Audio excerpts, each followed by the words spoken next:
Hello guys, কেমন আছো? আশা করছি ভালো আছো। আজকে তোমাদের জন্য নতুন একটা ব্লগ নিয়ে হাজির হলাম। এই গরমে মন প্রাণ জুড়িয়ে যাওয়া একটা রেসিপি কিন্তু আমি নিয়ে এসেছি। দেখো, বাচ্চারা অনেক সময় দুধ খেতে চায় না বা ফল খেতে চায় না। তোমরা এইভাবে যদি বানিয়ে দাও না, একদম দেখবে বাটি খালি হয়ে যাবে।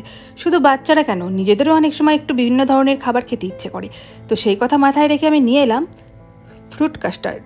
আজকে দেখো, এখানটা আমি half kilo full fat milk নিয়েছি, কাস্টার্ড পাউডার নিয়েছি ম্যাঙ্গো ফ্লেভারের, চিনি নিয়েছি হাফ কাপ, আর আম আর আপেল নিয়েছি ফলের মধ্যে, আর লাগবে কিছু ড্রাই ফ্রুটস। প্রথমে দেখো, কড়াইতে কিন্তু আমি দুধটাকে ঢেলে নিচ্ছি, আর দুধটা জাল বসানোর আগেই বাটিতে একটুখানি তুলে নিলাম, কারণ গরম দুধে কাস্টার্ড পাউডার কিন্তু গোলানো যায় না। এই দেখো, দুধটা দিয়ে গ্যাস ধরিয়ে দিচ্ছি, তারপরে চিনিটা অ্যাড করে দিলাম। এখানে কিন্তু আমি হাফ কাপ চিনি অ্যাড করেছি। তোমরা যারা যেরকম মিষ্টি পছন্দ করো, তোমরা কিন্তু সেই রকম চিনিটা কিন্তু অ্যাড করে দেবে। তো এই দেখো বন্ধুরা, চিনিটা দিয়ে আমি কিন্তু ভালো করে দুধটাকে ফুটিয়ে নিলাম।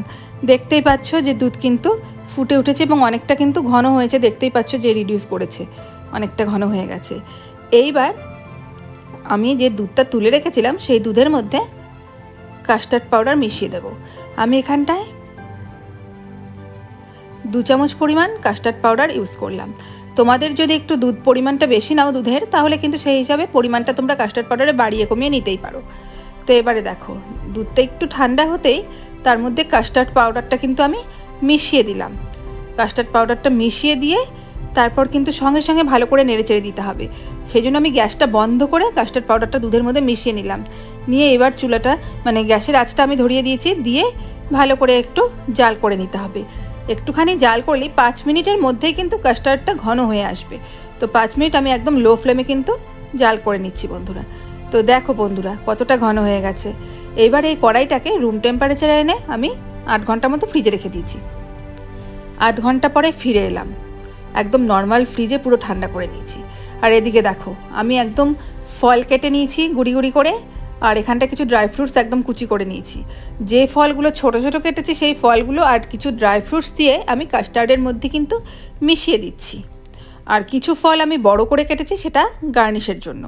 তো দেখো বন্ধুরা, ফল এবং মিক্স ফ্রুট, যেটা ড্রাই ফ্রুট, সেটা কিন্তু মিশিয়ে নিলাম আমি কাস্টার্ডে। এবার আস্তে আস্তে কাস্টার্ডটাকে একটা বাটির মধ্যে ঢেলে নিচ্ছি।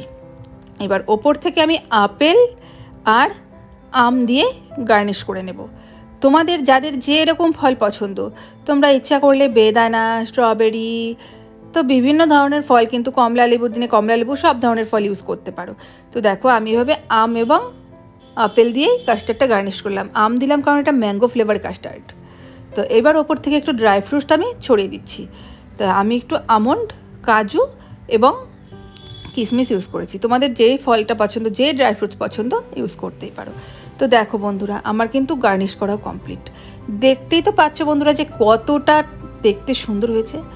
দেখতে যতটা সুন্দর হয়েছে না, যতটা ক্রিমি টেক্সচার হয়েছে, খেতে তো অসাধারণ হয়েছে বন্ধুরা। তোমরাও কিন্তু এইভাবে এই গরমে ঠান্ডা ঠান্ডা এই ডেজার্টটা বাচ্চাদের বলো, বড়দের বলো, সবাইকে পরিবেশন করতে পারো। দেখবে খেয়ে তোমার প্রশংসা না করে পারবেনই না, কারণ এতটাই টেস্টি হয়। তো কেমন লাগলো বন্ধুরা, আমাকে কিন্তু অবশ্যই কমেন্টে জানিও। আর প্লিজ তোমাদের সবাইকে রিকোয়েস্ট করছি, এই ডেজার্টটা একবার বানিয়ে খাও, দেখবে মন প্রাণ ভরে যাবে। কেমন লাগলো আমাকে অবশ্যই কমেন্টে জানাবে। আরও বেশি করে আমার চ্যানেলের লিঙ্কটা সব আত্মীয় স্বজন, বন্ধুবান্ধব সবাইকে শেয়ার করে দেবে, আরও বেশি করে সাবস্ক্রাইব করবে এবং আমাকে এগিয়ে যাওয়ার জন্য সাহায্য করে, এইটুকু রিকোয়েস্ট থাকলো। ধন্যবাদ।